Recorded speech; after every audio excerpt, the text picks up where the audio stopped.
deyirsən ki, unless birimiz o egonu sındırıb yaxınlaşmasaydı, bizdən bir dostluq olmazdı. Mən onu eləməzdim, sən də eləməzdin. Və onda mənim o qədər çox dostum var idi, Zosi, yəni ki, cibimdə 5 manat pulum var. Başa düşürəm ki, bu ilə ayın axırına qədər yaşamalıyam. 5 ində az dedim, məcazi mənada. 6. Too much. İşte sən dost nəyə deyirsən? Və həmin o adam o qədər dünyanın ən ağılsız qərarını verə bilir ki. Amma adımı çəkərsə əgər, cıraram.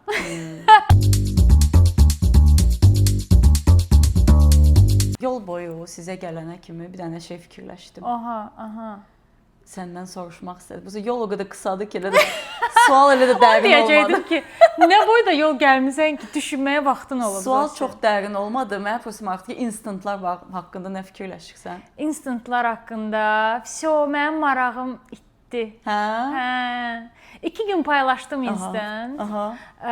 Üçüncü gün başa düşdüm ki, mənim maraqlı deyil. Bir də maraqlısı odur ki, gözləyirdim hamı paylaşacaq da. Mənə ancaq 2-3 konkret insan çıxır instantda. Və mən belə başa düşdüm ki, mənim follow elədiyim hardasa 500 nəfər var. Və onların arasında handpicked 2 hələ yerləşər, neçə nəfər instant paylaşır. Elə ancaq sənin instantlarımı like eləyirəm. Çox adam paylaşmır instant. Paylaşmırlar. Amma xoşuma da gəlir. Paylaşanlara baxanda xoşuma gəlir. Amma özümdə o trigger hiss eləmirəm. Təzə idi, mənə excitement verdi. Dedim, qoy mən də paylaşım. 1-2 gün paylaşdım, indi paylaşmıram. Sən nə düşünürsən? Mən düşünürəm ki, yəni daha çox paylaşmaq üçün bizdən nə istəyən biraz da paylaşın. Bir də belə paylaşın. Story var, reel var, post var, karusel, bir də instant. Bilirsiniz, o story əvvəl instant idi. Instagram üçün. İndi story o qədər monetize olunur ki, mənə elə gəlir ona görə indi də instant çıxardırlar ki, o insanların doğal hallarını göstərmək üçün. Yəni storyyə filtr gələnə kimi story instant idi. Normal hamı öz gündəlik elədi. İndi filtr gələndən sonra daha estetik bir yer olur. Amma mənə elə gəlir gec-tez insanlar, yəni niyə insanlar məsələn Instagram əvvəl nə idi? Düz şəkillər paylaşmaq. Amma indi məsələn əməlli başlı kontentdir də insanların. Yəqin ki, insanların içində o estetik ehtiyacı ödəyirdi ya. Mənə bu casualty-yə ehtiyac var, ona görə çıxardırlar bu feature-ı deyirsən. Yox, bunlar istəyir ki, biz raw halımızla qalaq. Biz raw halımızda qalmaq istəmirik. Raw zad istəmirik, biz istəyirik kompozisiya quraq orada. Geci-tezi burada da yəni insanlar o kompozisiyaya inanmıram ki, raw halı ilə. Düz deyirsən. İndi fikirləşirəm məsəl üçün də oradan da story təzə gələndə heç deyəsən biz mediadan hələm heç nə ora upload eləyə bilmirdik. Məsələn, girib konkret mediadan seçib upload eləyəsən, yox idi elə bir feature. İndi məsələn instantda da elədi ki, o an harda mən yəqin bütün günü evdə oluram, bir də işimi də evdən idarə eləyirəm. Ona görə başa düşdüm ki, evdən nə qədər instant atmaq olar da. Amma məndə çox adam atır. Məndə hətta bilsən nə var? Məsələn, bir də bir adamın tutaq ki, dalbadal 15 instantı belə dalba məsələn ofisdədir. Elə aktiv insanlar məndə də var. Amma azdılar. O da belə baxıram ki, yəni çox informasiyadır da, yəni lazımsız durmadan insanların 50 dənə dalbadal biraz şey eləyir yəni ki, sanki sosial media sahibləri istəyir ki, biz elə ancaq orada oturaq da, başqa bir həyatımız olmasın. Səni catch elədi, məsələn, səndə o curiosity-ni yaratdı ki, girib baxasan. Məndə məsələn social mediaya olan bəlkə münasibətim dəyişibdi. Orada paylaşılan şeylər məndə curiosity yaratmır. Yəni acaba nə baş verir, girim baxım açısından baxmıram. Sadəcə olaraq instinktiv olaraq girirəm, entertainment üçün baxıram. Özümü entertain eləmək üçün baxıram. Yəni o curiosity yoxdur məndə. Ona görə bəlkə bəzilərini amma skip eləmək olmur da. Olur. Çıqqı eləyirsən yuxarı gedir. Necə? Mən elə onu. Çünki storylərdə rahatdır ki, mən bilirəm ki, məsələn bu 10 nəfərə baxıram, o birisləri rahat skip eləyirəm. Burada amma yəni ki, bitmir. Birinə baxırsan məsələn, sonra həmin insanı up eləyirsən. O insanınkilər çıxmır onda. O an üçün çıxmır. Okay. O an üçün. Belə başa düşdüm. Bəlkə səhv başa düşmüşəm, o da ola bilər. Siz nə fikirləşirsiniz? Instant haqqında nə düşünürsünüz? Instant paylaşanlardansınızmı? Daha bir sosial media nəyinin deyim, Bir də maraqlısı odur ki, çox yaxınlarda Thread deyə bir şey çıxdı da. Yəni o da yaxın. Thread işləmədi, yoxsa işlədi, mən bilmirəm məsələn. Mən hiss eləyirəm ki, Thread daha çox rus dilli, onu deyəcəydim, rus dilli kateqoriyanın arasında çox istifadə olunur. Rusiyada çox. Məndə elə ancaq rusca Threadlər çıxır. Məndə də nə vaxt girirəm, ancaq biraz mənə elə gəlir o Twitter yaratmaq istədilər. Əlbəttə, məqsəd o idi. Amma o deyil. Amma biraz alındı mı, alınmadı mı bilmirəm. Twitter'ın da kontenti akazuysa çox dəyişib, Zosi. X-in. Mən ona Twitter deməyə davam eləyəcəm. Necə dəyişib? Mən bilmirdim ki, Twitter'da senzura yoxdur. İndi deyəsən artıq yoxdur. Yəni, əvvəllər var idi. Bayağı yox imiş. Səni hansı leveldən danışıram, başa düşürsən? Yəni yox imiş. Mən girmirəm artıq. Ümumiyyətlə mənim Twitter'ım yoxdur. Arada o Azərbaycanda müharibə olanda hamı Twitter açıb orada informasiya müharibəsi aparanda mən onda belə açmışdım qısa müddətli. Amma Twitter heç mənim yəni platformam deyil. Amma belə araşdırmalarım nəticəsində gördüm ki, Twitter bildiyin hər şey şunasdır. Nə desəm var orada yəni. Mən o Twitter'ın o yaxşı vaxtlarını çox sevirdim. Bir 10 il əvvəl filan hamı belə girib qəşəng cümlələr yazırdı orada belə söz oyunu filan vaxtlar. Yazırdın o vaxtda? Mən çox yazırdım. Mən otururdum əməli. Twitter'dan nə qədər adamla tanış olub, sonra iş filan görmüşəm, proyektlər eləmişəm. Çünki yaxşı networking eləmişəm. Yaxşı networking yeri idi mənim üçün Twitter o vaxtları. Amma X-dən sonra artıq bağlı əpi sildim. Sildin hə? Rebellious bir hərəkət elədin. Dedin, mən isyan eləyirəm. Mənə lazımdır. Bugün nələrdən danışaq Zosiş? Bizim axırıncı epizodda, bu arada baxmamısınızsa, xahiş edirik, keçin bu videodan sonra bizim axırıncı epizodumuza baxın. Ondan sonra ondan əvvəlki epizoda hamısına bir baxın. Axırıncı epizodu şeylə bitirdin Zosi. Gələn dəfə hedonizmlə danışarıq dedin. O gələn dəfə bugündür. Ona görə istəyirsən elə hedonizmlə də başlayaq. Gəl danışaq hedonizmlə. Mənə çox maraqlıdır, şey eləyirəm, yəni qərar verə bilmirəm hedonizm yaxşıdır yoxsa pis beynimdə. Same. Səndə də? Mən hətta biz yəni o mövzunun dərinliyinə girmədik keçən dəfə. Zosi arada deyir məndə hedonist kafa. Deyirəm yox, mənim dostum normaldır. O hedonist kafa zad deyil. Bəlkə hansısa mövzularda hedonist ola bilər. Sənin beynində hedonizm daha mənfi bir şeydir. Yəni, məncə, nie to, что mənfidir, məncə biraz balansı itsə hedonizmin, ancaq hedonizm kafa ilə sən həyat yaşasan, biraz belə elə bil uçuq bir hava yaşayarsan, həyat yaşayarsan kimi gəlir. Məqsəd? Mən bacarmaram. Məndə rasional düşüncə elə bil take over eləyər. Mənə görə əslində çox rasionaldır hedonizmi seçmək. Nə başa düşürsən hedonizm nə deməkdir sənin üçün? O gün bizim bir dostumuzla görüşmüşdük. O mənə dedi ki, sən bir cümlə qurmuşdun, hələ də beynimdədir o cümlə. Yəni ki, həyat o qədər mənasızdır ki, just have fun. Mənim üçün hedonizm odur ki, But that's not what you're doing da. That's the problem. Onu eləyə bilmirik ancaq. Hansı leveldə? Mən məncə böyük leveldə hedonistəm. Yəni böyük leveldə. Amma sən həm də disiplinsən məsələn. Bir məqsədin də olub ona pulum olsa daha çox imkanım olsa, mənim nə ehtiyacım olar disiplinli olmağa məsələn? Məncə yenə də olarsan. Yenə də yəni ki, həyatdan zövq almaq, maksimum zövq almaq üçün yaşayardım. Sənin üçün hər şey zövq almaq üçün olmalıdır. Məsələn, zövq almırsansa onu etmirsən deyə bir şey var sənin üçün. Say if I don't enjoy it, I will not do it ever.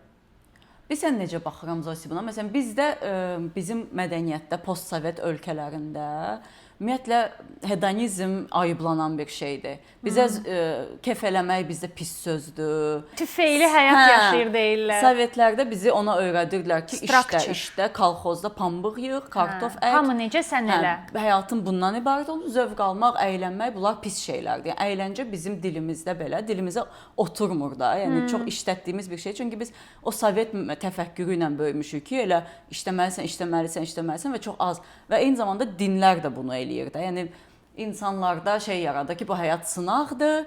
Bu həyatda sınaqlar, çünki cənnətə gedir. Cənnətdə hürlərlə keyf eləyəcək. Yəni heç kəsin dininə şey eləmək istəmirəm buradan, amma cənnətdə qarantiyası olmayan bir şeydir. Bu da bir fikirdir də. Hər insan fərqli fikirdədir. Dini praktik eləyən var, praktis eləyən var, eləməyən var və bu bir fikirdir. Və ona görə də belə bil ki, çox gec bizim nəsil ayılıb ki, o qədər qısa həyatdır və səni şeyə öyrədirlər də ancaq, yəni həmişə danışdığımız kimi. Tək böyüdüyümüz nəsil deyil Zosi. İndiki dünya da səni məcbur eləyir ki, o structure-ın bir parçası olasan. Amma indiki insanlar ən azından bilir ki, həyatda nələrdən zövq alırlar, nə onları xoşbəxt edir. Sanki yəni o nəsil, Sovet nəslində bu tamamilə yəni mövzu belə deyildi də. Sən ancaq xalq üçün, başa düşdün, vətəndaşlıq, yoldaşlar üçün birləşmək. Eyni zamanda da mən məsələn papamın cavanlıq, bibimin cavanlıq şəkillərinə, videolarına baxıram. Videolarına baxmıram. Video nəzirdir. Ay, yalanın biri bir qəpik. Şəkillərinə baxıram. O qədər keyf alıblar ki, məsələn bizim həyatımızda da çox musiqi falan çox integrated olubdu. Amma mən məsələn papamın o uzun saç, flared pants, gitara, qızlar, oğlanlar hamısının, yəni təbii ki, Sovetlərin də çox qəşəng şeyləri var idi. Həzz almırdılar fikrinə biraz qatılmıram. Məncə onlar da çox art idilər bəlli dönəm. Çox art idilər. Yəni bizdən hətta daha çox art idilər. Qulaq asdıqları musiqi. Bir missiya var idi da, yəni insanlara bir missiya köklənmişdi, yüklənmişdi dövlət tərəfindən ki, sən azla kifayətlənməlisən, daha çoxunu istəməməlisən, bərabər hamı eyni dərəcədə maaş alacaq, hamının eyni şeydə olacaq. Hə, təbii ki, yəni xoşbəxtlik. Amma insanlar da daha xoşbəxt idi qaliba. Əmin deyiləm.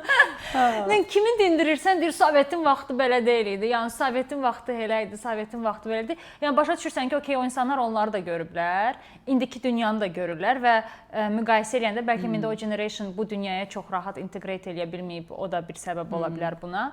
Amma onlar onu müqayisə edəndə orada deyirdilər, orada daha yaxşı idi. Biz bilirsiniz necə həyat yaşayırdıq. Yəni mən bunu bir yox, iki yox, yəni nə qədər o nəsildən eşitmişəm. Mama, papa nə deyir məsələn? Yox, indi daha xoşbəxtlər, dünyanı gəzirlər, səyahət edirlər. Əvvəllər yəni qapalı bir şeyin içində yaşayırdılar və özü mənim mamam kimi şapagolik üçün, yəni cəhənnəm Sovetlər. Amma Beryoskadan alış-veriş eləyirdi. Bir dənə paltarım var, hər yerə onu görürsən ya.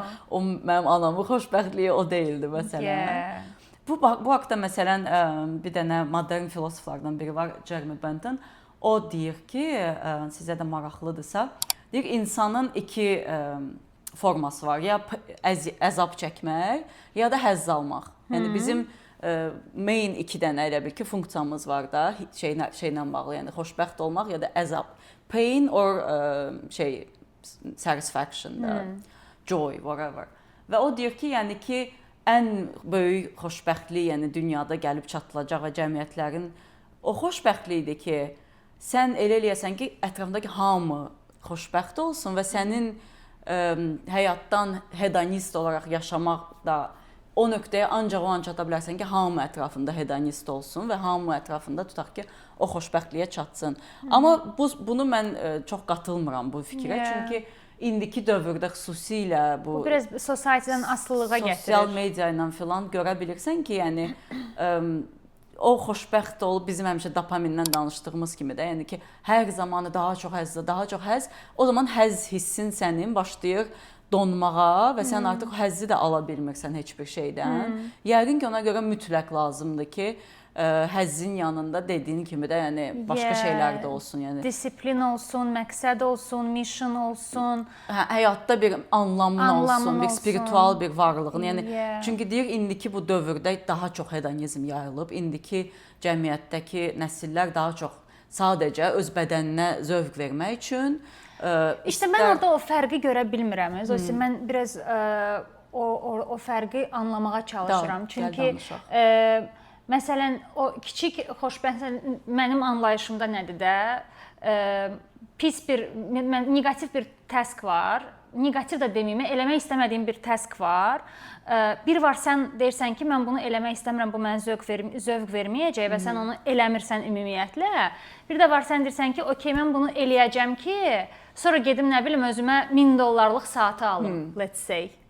Yəni, bu Mənim beynimdə birincisidir hedonizm. Çünki hedonizm mən eləməyəcəm. Mən eləməyəcəm çünki mən bundan zövq almıram. Yəni o ideya olaraq mən onu elə anlayıram ki, ideya olaraq əgər bir şeydən sən zövq almırsansa, sən onu eləmirsən. Yox, o deyil məncə hedonizm. Yəni sən sonunda o 1000 dollarlıq saat alıb həzz alacaqsansa, hedonizm demir heç nə eləmə. O biraz şeydir, mənə elə gəlir. Sən deyən daha çox şeydir.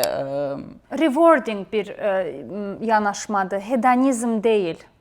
Mənim anlamımda.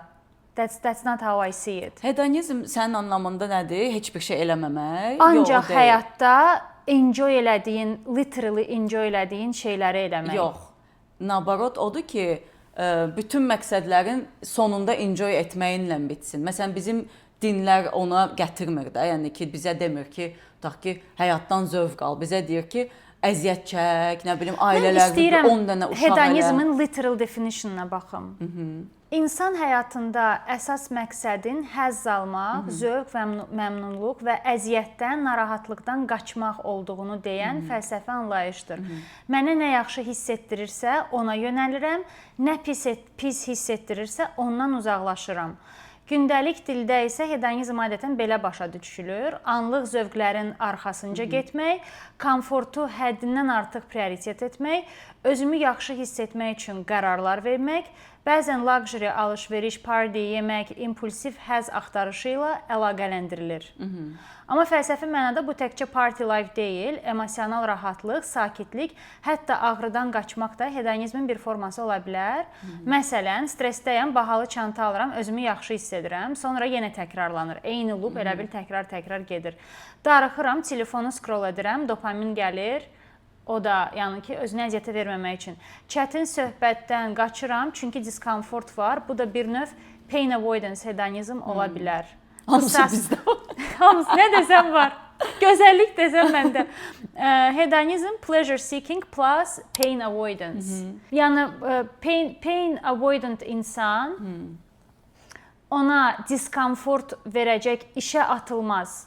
Hətta fikirləşsə ki, axırda gedib все-таки o sumkanı alacağam, mənim fikrimcə gedib ona, o məsələn, gedim bunu eləyim ki, gedim o sumkanı alım, o biraz rewarding şeyi kimi gəlir də, anlayışa kimi gəlir mənə. Okay, gedib indi bunu eləyəcəm, bunun sonunda gedib özümə o çantanı alacağam. Bir də var, mən məsələn cibimdə 5 manat pulum var, başa düşürəm ki, bu ilə ayın axırına qədər yaşamalıyam. 5 indi az dedim, məcazi mənada, 6 bu zarafatı eləməliydim.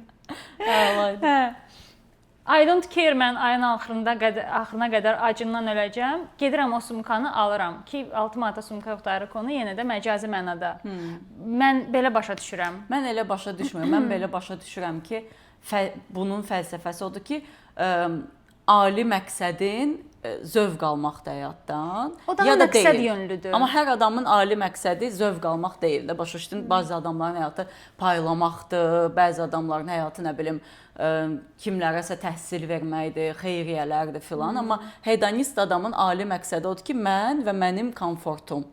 Yəni əgər bütün elədiyin şeyləri öz komfortunla düşünərək eləyirsənsə, hedonizmə daha meyillisən. Amma o komforta gedən yolda da çox diskomfort yaşamağa okeyəm. Amma hedonist də diskomfort sevmir. Sevmir, amma hedonizmin də klasıva görə dəyişir də. Yəni sənin məqsədin, başa düşdün, yəni zövq almaq üçün bir şey eləmək ola bilər ya da olmaya bilər.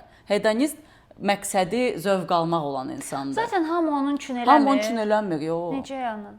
Məsələn, gedir... Hamın həyatdan elə adamlar ki, özü bilmir ki, mən nədən zövq alıram, mən nə xoşbəxt edir. O qədər başını salıb sadəcə, başa düşdün, ailəmi dolandırım, onu taksiyə çıxım. O adam hedonist deyil də, yəni onu heç ağlına da gəlmir ki, onun elə bir lüksu var hedonist olmaq. Amma indi düşünürəm, məsələn, görmüşəm elə insanlar, baxırsan ki, yəni bu insan gəlib işləməlidir, pul qazanmalıdır, ailəsinə sahib çıxmalıdır, amma heç oralı deyil də. Keyfinə yaşayır, deyir, əşi bir paçka siqaretin cibimdə olsun. Qısa həyat, ayso var, o qədər elə hedonistlər də var. Elə hedonistlər də o qədər var. Başa düşür ki, gedib işləməlidir, amma onu eləməkdə özündə güc tapmır və gedib onu eləmir. Güc tapmır da deyil, sən demiş o kafada deyil də, kayfına yaşayır. Məsələn, bu müasir münasibətlərdə bizim həmişə danışdığımız mövzu. Məsələn, deyir ki, həyatda ən böyük mənə nəzə zövq verir, məsələn, bir qadınla ya da bir kişi ilə seks, cinsel münasibət. və bütün həyatını ancaq o zövqü üçün yaşayır da, başa düşdün? Və bir də ayılır ki, mən axı yəni mən beynimdə var, mənim yaradıcı tərəfim də var. Düşüb bədənin bir hissəsində alıcı. Bir şeylər əlimlə də bir şey düzəldə bilirəm. Yəni mən o qədər talantım var, amma mən bütün həyatımı da, bütün gəncliyimi ancaq bir məqsəd üçün Instagramda scroll eləyə buna yazım, bununla görüşüm və bütün həyat hedonizmə getdi. Yəni biraz da seks düşkünlüyü ola bilər. Seks ehtiyacdır və yəqin ki, çox adam. Bir var ehtiyac, bir də var düşkünlük.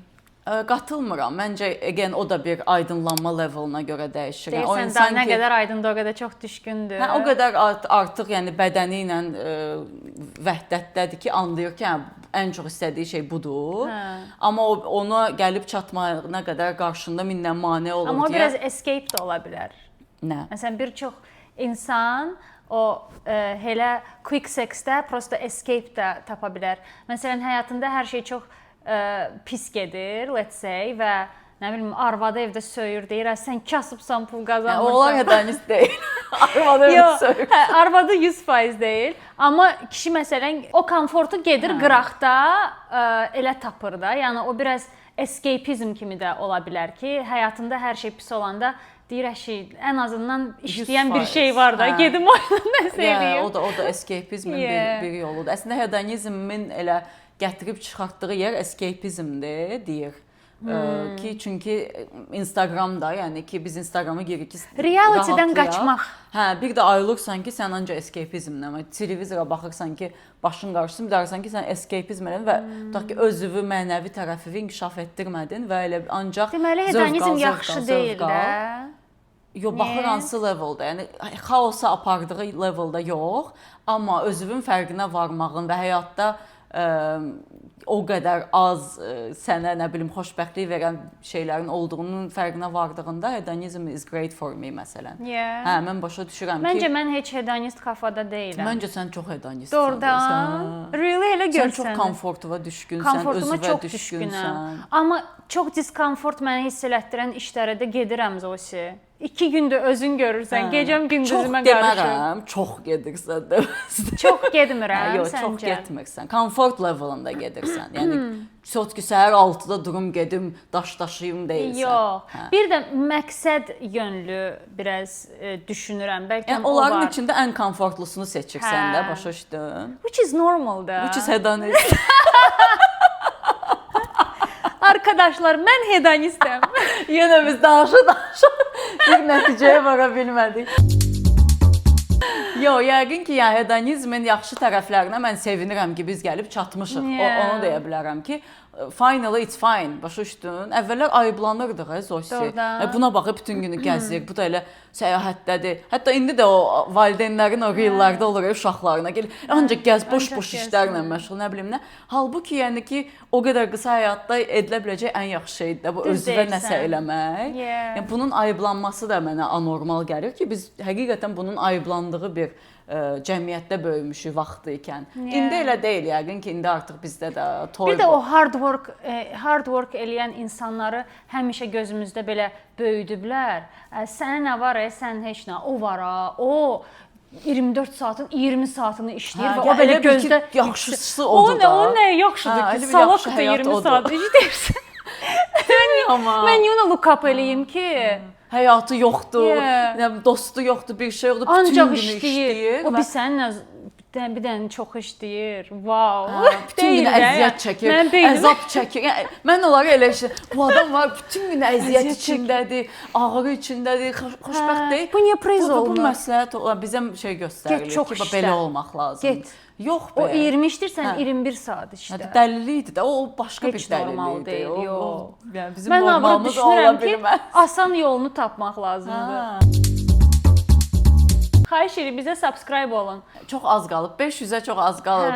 İndi bundan sonra 500-ə bizi aparan adamlara ayrıca buradan çox böyük təşəkkür. Bəlkə biraz motivə eləyərik. Əslində mənim belə bir fikrim var idi ki, Zosi, bizim ilk 10 dənə podkastımızda hamısında komment yazan o bizim loyal bəzi dostlarımız var ki, hamısı onların içində seçək onlara Amerikadan hədiyyə göndərək. Davay. Yeah. Əgər yazmamısınızsa hələ ilk 10 podkastımıza komment, siz də kommentlərinizi yazın. İçinizdən bir neçə insan seçəcəyik, hansılar ki belə loyaldır və keçmişdən bu günə yəni bizi yanımızda olublar. Onlara Amerikadan maraqlı hədiyyələr. Həqiqətən də var elə insanlar və həmişə tanıyırıq bəzilərini adla. Gördün, o yenə bizə komment yazdı. Həqiqətən içimiz çox isinir sizin kommentləri oxuyanda. Fikirlərinizi əsasən eşidəndə. Çünki biz həmişə bir-birimizin fikirlərini eşidirik. Sizin fikirləriniz bizim üçün çox maraqlıdır. Fərqli insanların perspektivləri bizə çox maraqlı. Ona görə çox sevinirik siz yazanda. Yazın və bizə subscribe olun. Subscribe olun bizə. Subscribe olun. Nəysə ki, hedonizm, seks, başqa nə qaldı? Bunu çözdük. Nə var idi? Sənə atmışdım mən bir listə. Gut feeling. Davay, soruş. Gut feeling, bir dəqiqə ADHD beynimlə çalışacağım, yadıma salım. Beynimdə formalaşdırdığım sualı. Amma bir dəfə Zosiyaya sual verdim. Dedi, bu haqda hökmən podkastda danışaq. Yadıma düşdü. Bu sualı da niyə ona verdim? Çünki özümdə bunun cavabını bilirəm. Bilmirəm, səhvdir, düzdür. İndi sizin sayənizdə onun yolunu tapacağam. Elə olur ki, məsələn, biz hansısa qərarları rasional düşünürük, həsini, yoxunu başa düşürük, yəni plus-minus dəyərləndirməsi aparırıq və ona görə qərar veririk. Elə də situasiyalar olur ki, bəlkə hamı bunu eləmir, amma bəzi insanlar gut feeling deyilən bir şey var. Bağırsaq hissi. Bağırsaq hissi. Bu arada mən bu günlərim elə bir şey oxudum, şok oldum. Bağırsağın beyinlə nə qədər əlaqəli? I was so shocked. Mən bilmirdim bunu. İkinci beynimizdir bağırsaq bizim. Yəni ki, bağırsaq ən hörmətsiz orqan. Birbaşa beynə. That's so weird. Mən çox belə enlightenment yaşadım bu gün o faktı oxuyanda. Gut feelinglə verilən qərar. Olur ki, məsələn, siz indi bu dəqiqə sən və siz hansısa qərarı rasional düşüncəni qoyursan bir qırağa. Bəlkə rasional düşünəndə fikirləşirsən ki, it's not a good idea. Bəlkə bunu eləməməliyəm. Amma elə olur ki, başa düşürsən ki, rasional düşünəndə sən bunu eləməməlisən. Amma gut feelinglə hərəkət eləyib gedirsən o rasional səhv olan addımı yenə də atırsan. Çünki gut feelingin deyir ki, do it. We live just once. Gut feeling var, rasional var, bir də hisslər var, düzdür? Yoxsa hisslərlə gut feeling eynidir? Biraz bağlıdır bir-birinə. Yəni hisslər is the result of gut feeling. Onda onlar eyni şey kimidir, iki dənə. Denə Zosi, biraz gut feelingindən danış. Mən onu demək istəyirəm ki, mən son vaxtlar belə bir aydınlanma yaşayıram. Sənə o gün bunu maşında dedim ki, heç kəs bir şey deyil. Yəni mən tək tutaq ki, ağıllı insan və yaxud ağılsız insan deyiləm, ya da yaxşı insan və pis insan deyiləm, savadlı. Məncə insan hər insan həm ağıllıdır, həm də ağılsız. Düzdür. Həm nə bilim yaxşı insandır, həm də həmin o inyan məsələsi də. Yəni bəzən o qədər özünü fikirləşərsən ki, baxarsan belə də həyatıma ki, burada necə düzgün qərar verdim, bu qərarım necə. Sonra həmin o adam o qədər dünyanın ən ağılsız qərarını verə bilir ki, sən deyirsən ki, mən bu günə kimi nə bilim də o dostlarına nədəsə məsləhət görürsən, dostların sənə deyir ki, bunu səncə nə edeyim, sənə fikir danışırlar, amma özünlə bağlı dünyanın ən lazımsız və mənasız qərarını verə bilirsən. Sən niyə düşünürsən ki, gut feelinglə verilən qərar dünyanın ən mənasız qərarıdır? Bu konkluziyona niyə gəldin? Yəni ağılsız qərar da, rasional olmayanda, допустим. Amma bəlkə gut daha yaxşı bilir. Ya bu da beyindən gəlir də. Bunun açıqlamasını elədi. Yəni rasional olaraq sən bilirsən ki, bu yanlışdır. Mən düşünürəm ki, rasional beyin naоборот заблуждение ola bilər bəzən. Çünki rasional olanda biz elə bil hər şeyi bir freymin içinə qoyuruq da. Rasional beyin biraz hər şeyi düppədüz, doğrusu ilə, yanlışı ilə düşünən tərəfdir. Götür-qoy eləyir, köhnə dərslərindən nəticə çıxardır. Çıxardan var, çıxartmayan var. Gut feeling çıxartmır da nəticə, eyni şey bir daha eləyir, bir daha eləyir. İşte həmişə deyir elə, bəzən də bəlkə deyir eləmə. Elə deyir. Nə bilim, mənə də maraqlıdır. Yox, mən səndən lichni soruşmuram. Lichni səndən soruşmuram. Sən düşünürsən ki, Mən məsələn, əgər soruşsan 100% gut feeling-in tərəfindəyəm. Yəni rasional zət lazım deyil mənə. Mən heç bir rasional qərar tərəfdarı deyiləm, dəstəkləmirəm. Yəni gör nə dərəcədə biz şey olmuşuq, uçmuşuq. Hedonizm zət uçmuşuq biz. Yəni elə olur ki, məsələn. But is it good though? Yəni yaxşı bir şeydirmi belə olmağımız? Gut feeling-in hər zaman belə 1-2 ildən sonra biləcəyik. Gut feeling tərəfdarıyıq da, hər yerdə belə çıxır. Gut feeling, yəni onu yaşayırıq. Amma bütün qərarları da gut feeling-lə vermirsən də, rasional düşünüb verdiyin qərarlar da olur. Bütün mövzuları belə kombine elə. Gut feeling-lə verdiyin qərarlar belə əslində orada da rasional nəsə var. Uzağa belə baxın. O an bəlkə də səhv elədiyini düşünürsən. Mən sən o təzə bir dənə bu söz çıxıb Gen Z-nin I do it for the plot. Onu bura yazacağıq. Mən bütün həyatımı for plot yaşayıram. Yaxşı, pis, depressiv, painful. Kitab yazırsan zaten. Deyirəm ki, əşi bu plot olacaq da. 80 yaşımızda güləcəyik. Yəni çox da rasional yaşayıb biz boğularıq səndən. Elə yaşasaq. Ya onsuz da robot kimi mən yaşaya bilmirik. Yəni mənim o da bir seçənəkdir, o da. Amma elə dövrümüz də olub. Məsələn, mənim elə həyatımda dövr olubdu ki, mən hər şey, bütün qərarlarımı verməmişəm rasional. Elə bir dövrüm olmayıbdı ki, qərarlarımı rasional verim. Həmişə gut feeling-lə vermişəm. Böyük əksər qərarlarımı gut feeling-lə vermişəm. Məsələn, o iç səsi deyilən bir şey var. Yəni yəqin ki, eyni şeydir də. Tərcümə eləsə yəqin ki, eyni şeydir. O içimdə belə bir şey deyir ki, eləmə. Getmə. O samalyota minmə. Elə şeylərdə eləmirsən sən. Minməzsən samalyota, biletin olsa da. Lap elə, lap o dərəcə. Baxır biletin qiymətinə. Yox, mən deməli daha rasionalistəm bu mövzuda. 100%. Çünki mənim həyatımda elə şeylər həmişə belə sistem adam olmuşam. Amma indiki həyatımda anti-sistem. Biraz o trevojnost şeyi də var. Məndə trevojnost yoxdur. Anxiety. Nədir? Tedirgin olmaq. Azərbaycan dilində nədir trevojnost? Narahatlıq. Narahatlıq. O anxiety, anxious insanlar var, trevojni deyirlər o insanlara rus dilində. Elə insanlar var ki, trevojnidir və onlar doğrudan da hər o keçirdikləri emosiyaya görə şey eləyirlər, yəni narahat olurlar, qərarlarını ona əsasən verirlər. Məsələn, mən papam. Bütün həyatımda verdiyi qərarlar hökmən trevojnistlə əl-ələ gəzirlər. Var elə adamlar mənim papam elədir. Məndə yox, o trevojnost yoxdur, amma o gut feeling var.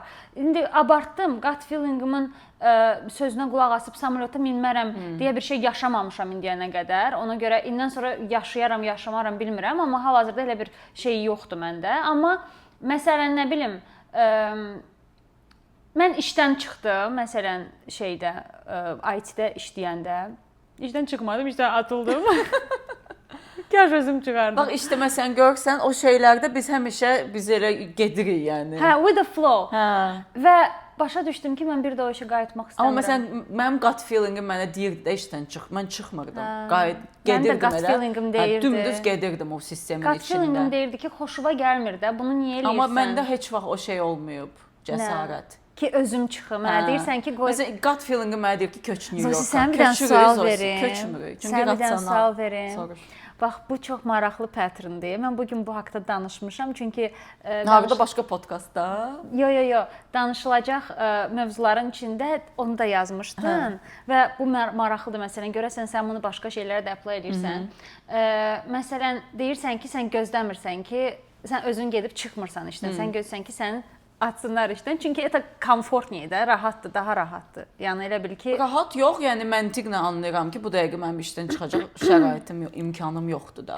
Onun dışında elə bir şey olub ki, məsələn, həyatında sən hansı kateqoriyaya aidsən? Məsələn, insan var ki, допустим, hansısa partnyoru ilə ayrılır. İnisiator var, o ayrılmağa gedən inisiator var. Bir də oturub gözləyən var ki, qoy ayrılırsa o ayrılsın, mən ayrılmayım. Mən inisiatoram. Sən inisiatorsan? Sən? Bilmirəm. Bilmirsən? Yox. Məndə var. Amma bu işte qoç bürcləri zaten inisiatordur hər şeydə. Amma mən ümumiyyətlə bütün münasibətlərimi, dostluq münasibətlərimi falan götürsəm, özümdə hiss eləmişəm ki, mən qıran tərəf olmuram normalda. qıran. Mən qıymıram insanlara. Yazığım gəlir, nə bilim, başa düşdün? Biraz o şey var mən. Mənə daha rahatdır ki, məni kimsə qırsın. Bir də sən stabilliyi, sən şeyin dəyişməyini çox sevmirsən də, stabilliyi sevirsən ki, amma eyni qalsın, eyni. Mən ondan belə şey No, not really. Sabahdan köçüm və yeni həyata başlayımcıyam. Yo, stabillik şeyini Oradan ki, oradan gəlmir. Yox. Nəydən gəlir? Mən düşünürəm ki, onun sorusu iminli o şeydir. Ki I can handle it, they cannot. Mən onu daha rahat handle eləyə bilərəm. Oh my god, seriously? Yeah, mən düşünürəm ki, məsələn, mən özümdə onu hiss eləmişəm.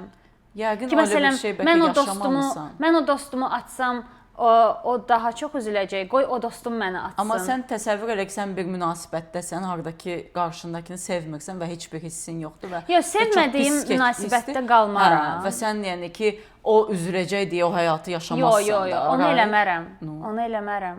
Yox, sevməmək başqa bir şeydir. Dediyin şey ora çıxırdı biraz, yəni. Qırılmasın deyə. Amma допустим, reason sevməmək və yaxud sevmək deyilsə, let's say, xoşbəxt olmadığın bir dostluq münasibətində hardakı səni suffocate eləyirsən, əziyyət çəkirsən, tək o qırılmasın deyə özünə əzab verməyə okeysən yenə də.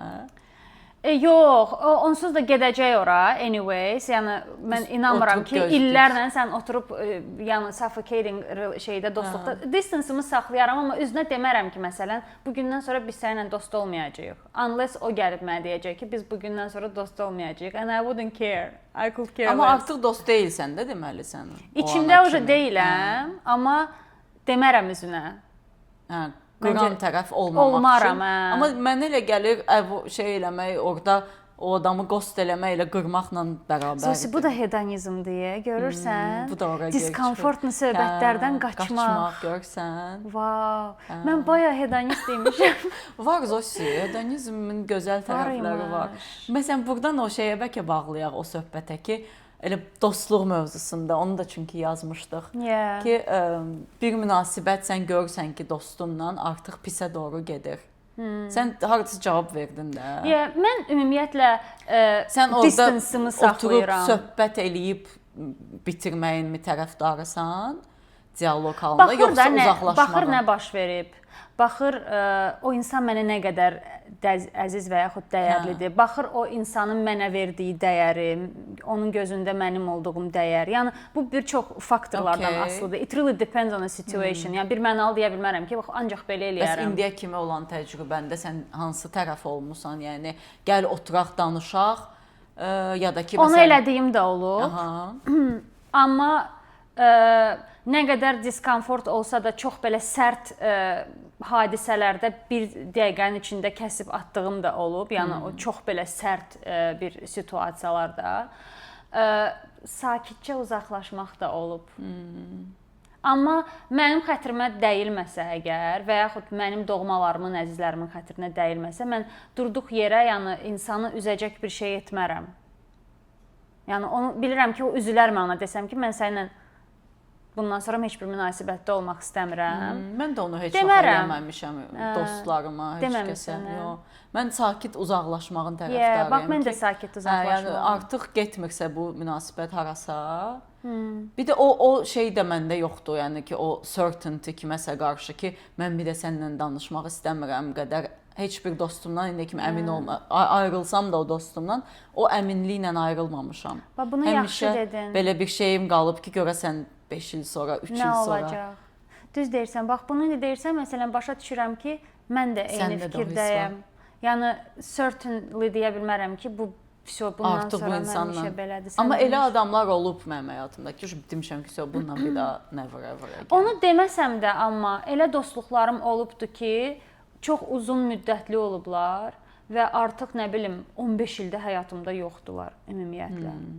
Yəni o da olubdu. İllərlə dost olmuşam, çox yaxın olmuşam, amma indi yəni ki, ruhları belə yoxdur həyatımda. Yəqin o yaşlarınla əlaqəli də. Çünki o yaşlarda hamıya dost deyirdi. Which is actually Yox, Zosi, mənim dostlarım onda da az idi. mən çox selektiv olmuşam. Nə qədər social insan olsam da, ətrafımda yəni tanıdığım, socialize elədiyim insan nə qədər çox olsa da 2-3 dostum olub ən yaxın, ondan çox heç vaxt olmayıb məndə. Və dostluq eləyəndə yaxşı dost olmamışam bir müddət. Yəni mənə elə gəlir ki, özündən bunu görə bilmişəm, reflekt eləmişəm. Amma yəni mənə də olunubdu səhvlər. Ancaq mən pis dost olmamışam. Yəni onlar da yaxşı dost olmayıb. Anladım. Biraz dost anlayışını mən çox ciddiyə almamışam vaxtında. Yəni mənim üçün dost belə tanışdan çox da böyük fərqi yox idi. Sadəcə olaraq o insanlar mənim üçün daha çox danışdığım, daha çox vaxt keçirdiyim insanlar kimi olublar. Mən dost konseptini biraz gec anlamışam. Bəlkə nə bilim, çox uşaqlı ailədən gəlmişəm. O şey məndə olmayıb. Ehtiyac olmayıbdı məndə. 2 bacım olub, həmişə yaxın olmuşuq. Ona görə biraz dostum. Mən bir də mama da bizə deyirdi ki, bir-birinizə dost özünüzsüz.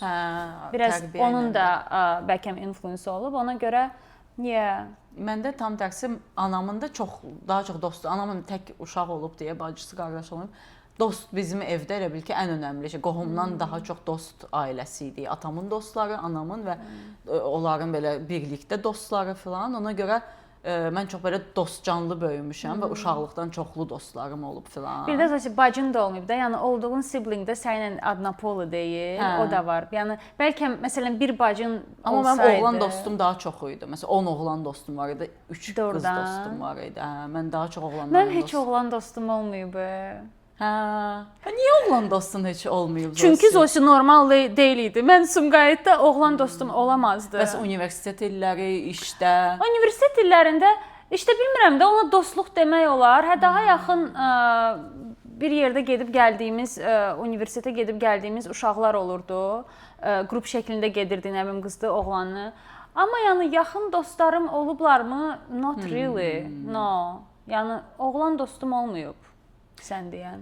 Ola bilər məndə necə idi ki, qardaşım və onun dostları var idi. Mən avtomatik onlarla dost olurdum. Amma məsələn qardaşımla eyni hangout eləməsəydim, o bir oğlanlarla dost olar mıydım bizim ölkədə? Yəqin ki, mən də olmazdım. Biraz o influence biraz o influence var idi ki, evə çoxlu oğlan girib çıxırdı. Hamısı ilə dost olurdum ətdiyən. Və onda mənim o qədər çox dostum var idi Zosi, yəni ki, too much. Sən dost nəyə deyirsən? Və ondan danışıram ki, ona görə onlardan kimlərisə itirəndə bugün şey eləmirəm ki, mən dost itirdim. Çünki biz onda hamıya dost deyirdik. Yəni dəqiqdən bir təzə adam gəlirdi. İşte onu deyirəm də, o deməli tanışdı da prosta. O yaşlarda əlbəttə ki, yəni o yaşlarda mən də dostluğun tam olaraq nə olduğunu anlamırdım və birdən-birə 30 nəfər dostum var idi. Özüm 18 yaşındayım və mən bunu necəsə maintain eləməliyəm.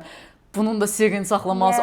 Özə biz sən necə dostlar idik, Zosi, oğlanlı, qızlı, hamı bir-birinə e-mailin parolunu verirdi. MSN parolunu, yəni o dərəcədə belə yaxın. Niyəsə əkiz kimi yaşayırdıq da. Yəni nəyin nə bilim səmimiyyəti bu? dostumun da girlfriendi var idi. Nə gərək vardı? Bir dənə gir e-mailıma oxu da mənə fikrimi bildir məsələn. Mən girdim onun e-mailini oxuyurdum və fikrimi. O vaxt screenshot yox idi. Şəklini çək göndər. Elə idi də gərək e-mailına girib oxuyaydın, başa düşdün? Yəni o qədər dost və mən də yəqin ki, onu o vaxt kontrol edə bilmirdim. O yaşla, o ağılla mən nə dost ola bilərəm ki? Onu deyirəm də. Demək ki, sənin də yaxın dostun, yəqin ki, nə bilim, sən neçə yaşında Gülə ilə Günkay ilə dost olmusan? O 25 il olar. Yox, 25 ildir. 25 ildir, yəni uşaqlıqdan. İşte o qızlar hələ də sənin həyatında var. Demək ki, o qədər də pis dost olmamısan Zosi. Əgər indiyənə qədər onları qoruyub saxlaya bilmisənsə yanında. Amma mənə maraqlıdır ki, məsələn bu yaşda onlarla tanış olsaydım ya da sənlə bu yaşda tanış olsaydıq, biz dost olardıq. Sənlə biz məsələn bu ştatda tanış olsaydıq, yaxın dost olardıq. Məncə olardıq. Niyə yox? Why? Elaborate, maraqlı gəldi mənə. Çünki mənə elə gəlir ki, bizim indi bu qədər yaxın dost olmağımızın səbəbi odur ki, biz bir-birimizin o ən həssas, ən bəbəş halını bilirik deyə. Yəni mən indi nə qədər qıraqdan arrogant ya da nə bilim şey görünsəm də sənə o görünməyəcəm. Çünki sən məni o halımı görürsən. Sən görən hamı səni sevir. Nə arrogant. Vallahi hamı sevir. Mənim ətrafımda, mənim yəni Zosidən kənar mənim öz ətrafımda olan bütün insanlar Zosini sevir. Yəni Zosi çox likeable-dur. Belə düşünmür, amma məncə sən çox likeable-san. Hansıyla dostam heç bir? Yox, mən sən hansı dostlarınla dostam? Deməli bu yaşda tanış olanda dost olmuruq da. Yox, prosta we have no time for that. Sənin vaxtın Çünki var. arrogantam da. Arrogant. Çünki heç kəs saymırıq. I don't know, odur, o deyil məncə. Mən yəni ki, çünki sən də qıraqdan belə çox alfa enerjili bir qadınsan, mən də. Biz indi bir Mən ortamda amma bayılıram alfa enerjili qadınlara. biz bir ortamda tanış olacaqdıq da bir-birimizə ürəyimizi açacaqdığı görmürəm. Görə bilmirəm Zosi. Doğrudan deyirsən. Məncə yəni ki şey olmazdıq. Yox. No way, çıxardardım Zosi Zosi yəni səndən. gərək türməyə zada düşəydik Pambıq bir kimi yerdə qızam ki. mən Zosi. Səninlə elə qəşəng şirin-şirin danışardım, dostlaşardıq biz səninlə. İşte yapmazdın söhbət onu. Çünki sən də artıq o kulluqdasan, mən də. Və biz heç birimiz o addımı bir-birimizə ondan danışırıq. İndi düşünməyə çalışıram ki, son yəni birini nə çox bilim, xoşun gəlib kimə məsələn yürümüsən? Çox az adama yürüyürük artıq. Oh my god, I like this person. Hə, yəni demək istəyirsən ki, unless birimiz o egonu sındırıb yaxınlaşmasaydı, bizdən bir dostluq olmazdı. Mən onu eləməzdim, sən də eləməzdin. Is what you mean. Bitch. Yes. Çünki indiki hallarımızla o hallarımız eyni deyildi. Onda necə açıq idik. Amma допустим biz səninlə tanış oluruq, nə bilim, drankıq ikimiz də hansısa Hə, klubda. drank çox əylənərdik. Klubda. Çox əylənərdik. Və birdən deyirəm, sən də bircə onda biz 100% dost olardıq. Aşiq olardım sənə. Və yaxud gedərdik hansısa nə bilim ortamda, ikimiz də biraz vinoşka. И всё. Söhbəti açardı. Ola bilər ha. Demək ki, elə nəymiş? ortamlarda ola bilər. Alkoqol insanları yaxınlaşdırır. Amma həm də sağlamlığımıza ziyandır. Amma həm də yaxınlaşdırır. You're right. No, Ola demək ki, bilərmiş. there are chances Zosi. O kulluğu biz nə vaxt atırıq? Meymun oluruq. Deməli bizi meymun etmək lazım. Əslində Zosi Bizlə dost olmaq istəyirsə bizi meymun edin. Məsələn bizim ən son oturduğumuz kimi bir məclis olsa, I know. o məclisdə anında Biabırçılıq. yəqin ki səndən dost ola bilərdik. Xatırlatma da Zosi, o gecəni unutmaq istəyirəm. Mən o gecə heç vaxt unutmaq istəmirəm. Elə gecələr üçün yaşayıram. Hedonist. Buradan biz hansı mövzuya keçək Zosi? Denən. Dostluğun münasibətdədir. Teoretik bir dənə dostun var, yaxın dostun və münasibətdədir. Amma sən nədənsə bəyənmirsən o münasibətdəki adamı, ya da görürsən ki, sənin dostluğa haqsızlıq olur və sən bundan xəbərin olur. Hər hansı bir levelda da. Sən nə edərsən bu situasiyada? Dostluğa gəlib deyərsən ki, partnyorunla məncə nəsə nitodur. Hansı levelda haqsızlıqdan danışırıq Zosi? Ən pisini gəl düşünək. O, 100% gəlib deyərsən dostluğa. Onun da ağzını cıraram Zosi. 100%. Dostluğa gəlib deyərsən ki, sənə məsələn aldadıblar. Hə, gəlib deyərəm. Really? Mən bilmirəm mən onu eləyə bilərəm. Və mən istəyərəm sən də mənə deyəsən. Hə. Mən öz içimdə məsələn vicdani o cavabı hələ tapmamışam ki, mənim orada bəlkə mən istəyərəm ki, sən mənə deyəsən, ona görə düşünürəm ki, düzgün olan budur, ona görə gedib sənə də onu deyərəm. Qoy düşünüm. Hə, məndə o məsuliyyət varmı? Amma onu sənə deməsəm də o çox haqsızlıq olar da. Mən onu sənə deməməyin acısını, yəni içimdə daşıya bilmərəm. Mən bilirəm ki, məsələn, mənim dostumu alladırlar. Yəni mən onu saxlaya bilmərəm içimdə.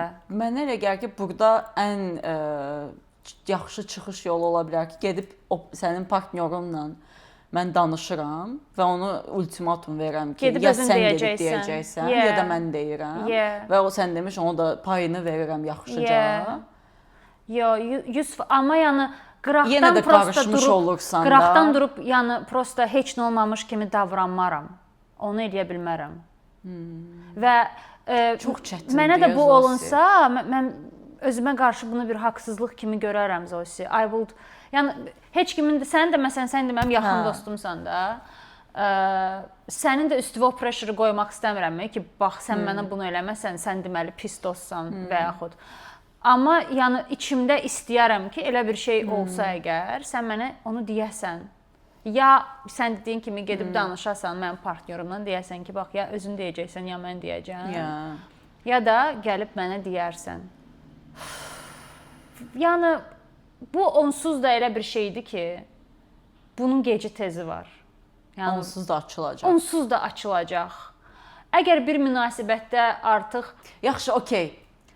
Dəqiq bilmirsən, amma şübhələnirsən və gut feelingin sənə deyir ki, onda gedib sənin partnyorundan ayrıca danışaram. amma o da deyir ki, yoxdur belə bir şey. İndi o rəfiqəvə deyərsənmi, deməzsənmi? Və düşün ki, bu mən deyirəm, bir tık daha uzaq rəfiqəndir də. Bildin? Amma hisslərin sənə deyir ki, onun partnyorun və instinktiv əminsən yəni. Mən düşünürəm ki, mən dostumla məsələn danışaram. Görüm ümumiyyətlə onda belə bir şübhə varmı, yoxmu? Ay sağ ol, məncə də bu That wise also decision. matters. Yəni okey, gut feelingim, indi biz gut feelingimizə, bağırsağımıza çox güvənirik, ayrı bir konu. Amma çox kredit veririk bağırsağımıza. Amma yəni bir bağırsaqla da gedib cəmaətin ailəsini dağıdacaq deyilik də. Yəni işte ən çox o zaten. That's wrong. Yox, for the fact bilmədiyim bir şeyə görə heç vaxt söz-söhbət yaratmaram həyatda. Ümumiyyətlə ən sevmədiyim şeylərdir kiminsə dramının içində olmaq. Bir də o. Bir də o var. Yəni ki, uje все involve olursan, onun bir parçası olursan. Hə, 3 nəfər olursunuz birdən evlilikdə. Amma Zosi, yəni biz random dostluqlardan danışmırıq da. Yəni mən səndən danışıramsa və yaxud yəni digər çox yaxın rəfiqəmdən danışıramsa, I don't care, sənin dramavın içində olaram. Yəni no problem about that. Amma gut feelingimə görə şübhələnirəm ki, mənim hansısa dostumun partnyoru onu alladır. Gedim ona yox, elə bir şey eləmərəm. Amma sən düşünmürsən ki, dostla həmin o qadın da hiss eləyər? Hətta mən istərəm o özü hiss eləsin və mən involved olmayım bir. İkincisi də mən onun partnyorunun nə yaşadığını bilmirəm və mən onların münasibətinin içində nə baş verir, yəni ki, bilmirəm nə baş verir. Bəlkə o partnyor da nə bilim başqa bir bunalımdadır. Yəni mən ora niyə mən yəni necə başlayım? Yəni mən onu mühakimə niyə edim ki, onun öz həyatı, öz bədəni, öz qərarı? Yox, mühakimə heç kimi etmərəm. Yəni ki, bədən hər kəsin özünün kimlə istəyir, necə istəyir, o ayrı bir konu. Söhbət ondan getmir. Burada söhbət aldatmaqdan gedir. Sə əgər, yəni bilsəm yəqin ki, içimdə saxlaya bilmərəm Zosi. Yəni mən əgər bilsəm elə bir şey, onu saxlaya bilmərəm. Bilmirəm, mən əmin deyiləm. Mən yəqin ki, saxlayaram. Yəni çox yaxınımdırsa sənin kimi 100% partnyoru ultimatumla məcbur eləyərəm ki, özü desin yenə də. Yəni ancaq çox yaxından danışırıq zaten. Amma məsələn bir tık yenə də çox sevdiyim bir rəfiqəmdir və partnyorumu da sevirəm. Bir tık ora yəqin ki, girişmərəm Zosi. Çünki sən demiş bilmirəm. Bəlkə açıq münasibət yaşayırlar. Nə bilim, mən nə bilim onların sevdiyi şeylər nədir. Bəlkə onu aldatmada tutub deyə bu onu aldatıb. Hardan bilmək olar? O dərəcədə. Yəni çox yaxın və içini-biçini bildiyim dostlarımla danışıramsa, o ayrı bir məsələ. Çünki oralara da girmək mənə çox riskli gəlir. Məsələn, görə bilərsən ki, hansısa tanışığın partnyoru kiməsə yürüdü də gözünün qabağında. Amma heç bir şey baş verməyib. Amma bax, mən elə şeydən çox narahat oluram. İşte bunu anladın ki, bu adam cheaterdir, amma heç nə eləməyib, amma bilirsən ki, cheaterdir. Qıza gedib deməklə yükümlümüyük biz məsələn? Bəzi insanlar da dünyaları flört edir Zosi.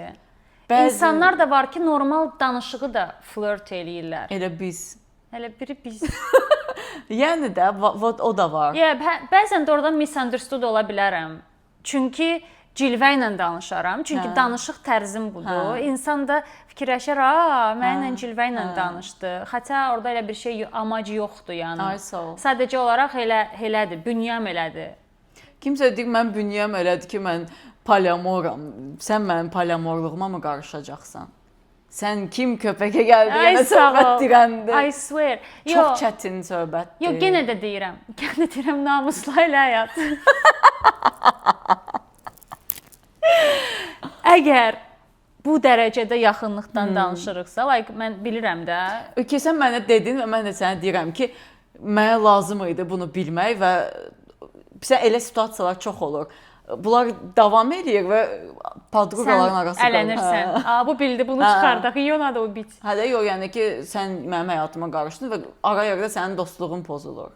Yox, mənim əgər elə bir dostluqdan danışırıqsa, again, dostluq levelından asılıdır da. Biz yəni o qərara gəldik ki, ikinci, üçüncü dərəcəli dostluqdan danışırıqsa, ora girişmərik. Çünki biz bilmirik onların seks həyatında nələr baş verir, onların tərcihləri nədir, anlaşmaları nədir. Bu mövzunu danışdıqca istəmədiyimiz yerlərə gedir. Mənə çox çətin gələrdi yenə də başqa bir üçüncü şəxsin həyatına özümü qarışmış hiss etmək mənə çox çətin gələrdi.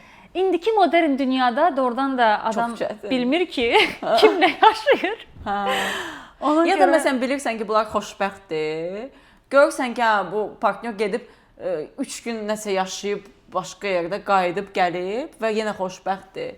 Başa düşdün? Onun moralını pozsam nə deyək? Məsəl üçün, amma belə bir şey deyim də. Məsələn, mən görürəm ki, mənim dostum, çox yaxın dostum, nə bilim, iş, güc, ailə, hər şey eləyir də ailəsi üçün. Tay dəridən qabıqdan çıxır, yoldaşı üçün onu eləyir, yoldaşı üçün bunu eləyir falan filan. Yəni belə çox loyal bir qadındır. Eyni zamanda da yəni hər şey eləyir ailəsi üçün və o an mən bilirəm ki, həmin o partnyor gedir naleva naprava keyfini yaşayır. Mən o haqsızlığa dayanamam Zosi. Yəni o biraz məni narahat eləyir ki, what the hell? Uslovyalara görə məncə də dəyişir. Dəyişir, conditionlara görə dəyişir biraz. Şərtlərə görə, hər dildə dedik. Kurallara görə. Okay, əgər romantik münasibətləri qoyaq bir qırağa, dostluq münasibətinə keçək. Допустим, mən eşidirəm ki, sənin hansısa yaxın dostun sənin haqqında orada-burada gərəksiz danışır və mən bunu eşidirəm. Və допустим, mənim haqqımda kimsə danışır və sən bunu eşidirsən, gəlib mənə deyərsən ki, Aysel bilirsən, sənin o dostun gedib orada-burada belə şeylər danışır. Yəqin ki, Zosi. Onu rahat deyərəm. Amma bizim oyunla da çox əladır atnaşanyalarımız. Onu mən birincisi cıraram, sənin haqqında orada-burada danışırsa. Orada heç qram, yəni gözünün yaşına baxmaram. Orada-burada danışmaq ən pisidir, Zosi. Kim sənin haqqında orada-burada danışa bilər? Biri var, deyim ki, sənin hansısa rəfiqənlə dynamikində mən nəyisə hiss elədim, again, gut feeling. Onu özümə saxlayaram, anladın? Amma kimsə mən dəqiq bilirəm ki, sənin haqqında orada-burada pis bir şey danışırsa, yəni əlbəttə qoruma instinkti ilə mən səni qoruyaram orada. Yəni Допустим, o insan sənin də yaxın dostundur da.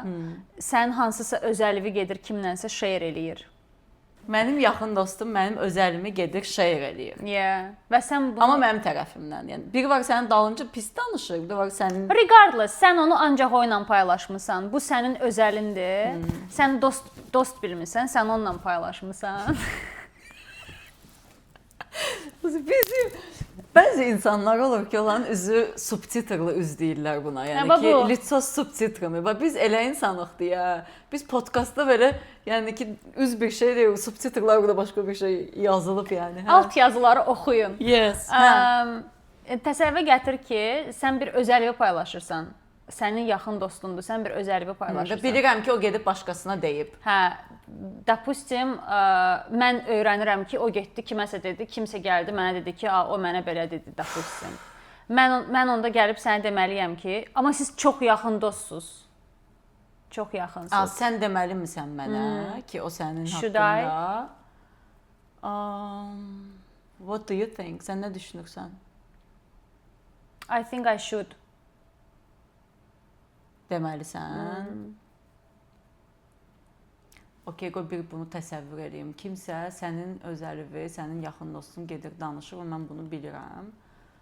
Və mən bunun heç kimin bilməsini istəmirəm. Mən yaxın bildiyim insana bunu допустим danışmışam və o insan gedir onu kiməsə danışır. Amma məsələn mən onun tərəfini cavablaya bilərəm. Məsələn mən sənə nəyimisə danışmışam, çox özəl. Sən gedib bunu kiməsə danışmısansa, mənim sənə münasibətim dəyişərmi? Məsələn, o mənə maraqlı gəldi. Okay, davay. Bu yaxşı approachdur Zosi. Yaxşı approach. Səndə necə olar məsələn? Sən bilirsən ki, sən mənə çox özəl bir şey danışmısan və mən onu başqa biri ilə paylaşmışam. Fərqli şərtlər ola bilər orada, təbii ki. Sənin bununla mənə münasibətin bu dəyişər? Sənə yox. Mənim də dəyişməz. Hedonizm. Başa düşmürəm niyə. Mənim də vecimə dəyişməz. deyil, Vecimə olmaz yəni. yox. İstəmiz. Demirəm, getməm bütün sirlərim. Amma çırıram ağzınızı o şey. Deyərəm ki, sən giçsən, niyə gəlib danışırsan? Amma bir yandan da empati qoyuram ki, əşşi, hardasa. Mən də yəqin quşlar. Başa düşürsən, o qədər insani bir faktordur ki o, yəni ya da ki, güvəndiyi birinə deyib var, başa düşdün? Ya da heç güvənmədiyi adama gəlib danışır. Orada da çox şey dəyişir. Anladın? Məsələn, sən mənə çox özəlvi deyirsən, mən bunu çox güvəndiyim sirdaşımla danışanda, bir misal olaraq sayılmır. O mənim üçün məsələn şey olmaz. Amma sənin dediyin situasiyada belə bir şey deyil mənim anladığım. Amma mənim dediyim situasiyada çox hipotetik bir situasiyadır da. Yəni hansı yaxın dost gedib random bir insana da danışar ki, zaten danışmaz niyə? Yaxın randomlara da danışırlar. Danışar. Yox ya, danışmaz. Yaxın bildiyin danışmaz. Yaşadığın şeyin dramatikliyinə bağlıdır məncə. Yəni çox dramatik şey yaşamısansa, kimsə bu gün tanış olduğu birinə belə danışa bilər ki, mənim dostum belə bir şey yaşayıb. Bəlkə. Yox, bir var sən hipotetik nəyisə danışırsan, hansısa bir istoriyanı, yəni hamı nəsə eşidir. Bu qulaq gündə bir şey eşidir. Demədən. Yəni bir istoriya danışsan, bilirsən mənim də bir dostum vardı, onun başına bu iş gəldi və yaxud desən, Nərminin başına bir iş gəlmişdi, bilirsən bu necə. O fərqli və yaxud Ayselin başına bir iş gəlmişdi. Yəni adını çəkmədən gedir istoriyanı danışırsa, sayılmır mənim üçün. Ay sağ ol. O adam üçün önəmi yoxdursa. 100 dənə istoriya baş verir gün ərzində. Mən də okeyəm yəni. Yəni ki, onu özümə əlaqələndirmirəm. Bəlkə başqa insanızdır. Alınmaram da, heç elə apararam ki, özüm heç məndən deyil. Elə şeydən. Amma adımı çəkərsə əgər, cıraram. Və məsələn, bilsən ki, kimsə mənim sirrimi başqa yerdə danışır, gəlib mənə deyərsən. Sən demiş yəqin ki, ortamdan, danışdığı insandan çox şey asılıdır. Bəlkə bir göz qaş eləyərəm ki, özünü yığışdır. O mənim üçün məsələn şey deyil, yəni. Mən elə gəlir ki, hamının başına gələn bir şeydir deyə empatiya qura bilirəm o şeylə. Səncə insanlar sir saxlaya bilir? Yəni səncə normaldır? Yəni biz niyə düşünürük ki, hamı sir saxlaya bilir? Əslində sir saxlamaq kimi çətin ikinci mən heç nə bilmirəm. Yəni mənə kimsə gəlir nəsə danışır. Mən onu kiməsə danışmalıyam. Yəni gedim suya da, mama həmişə deyirdi, get suya danış. Çətindir onu danışmaq. Çox çətindir danışmamaq, right? Elə bil adama excitement verir ki, ayda təzə bir malzemə var. Mən bunu kimə danışsam rahatlayaram. Ona görə yəni 1-2 sirdaş olmalıdır fərqli tərəflərdə ki, birinin sirrini öyrənəndə ondan bir rahatlayırsan da bir yəqin ki. Sən o konseptə inanırsan ki, insan var bir sirri qəbrə aparır özü ilə. Zosi, qəbir kimi sayılacaq qədər az adama danışa bilərəm də ki, yəni literally qəbirdir o adamın. Yəni ta ki mənim heç danışmamaq. Elə bir sir var ki, Zosi, sən onu heç kimə danışmamısan. Var. Amma mən əgər o sirrin danışılmamalı olduğuna qərar vermişəmsə, amma hansısa kiminsə sirridir, mən amma deyirəm boş bir şeydir də, bunu danış. Elə də eləyib, məsələn, kiminsə sirrini açdığım da olub. Yəni o ciddi sir olmayıb da. Mən onu ciddi, amma onun üçün ciddi olub. Onun üçün böyük bir şey olub, məsələn, travması. Mən onun yerinə onu belə cəmaət içində demişdim. Çöllüyümüz yoxdur. Çöllüyümüz yoxdur. Siz necə sir saxlaya bilirsiniz? Yazın da bu barədə. Səndə necədir Zosi? Kiminsə qəbrə apardığın sirri var? Məndə biraz sorunu var, yadımda qalır. Görürsən, bir də o tərəfi var da. Kimsə gəlib sirrini danışır, amma yadında deyil ki, danışır. İndi bəlkə biraz diqqətləsəm yadıma düşər, hansısa elə bir sir ki, kimsə mənə danışıb nə vaxtsa və mən onu prosta unutmuşam, yəni. Kiməsə danışmağı, danışmayacağam, tabudur, özümlə aparacağam qəbrə deyil də, sadəcə unutmuş ola bilərəm, yəni. Yadıma düşsə 100% danışaram Zosiyə.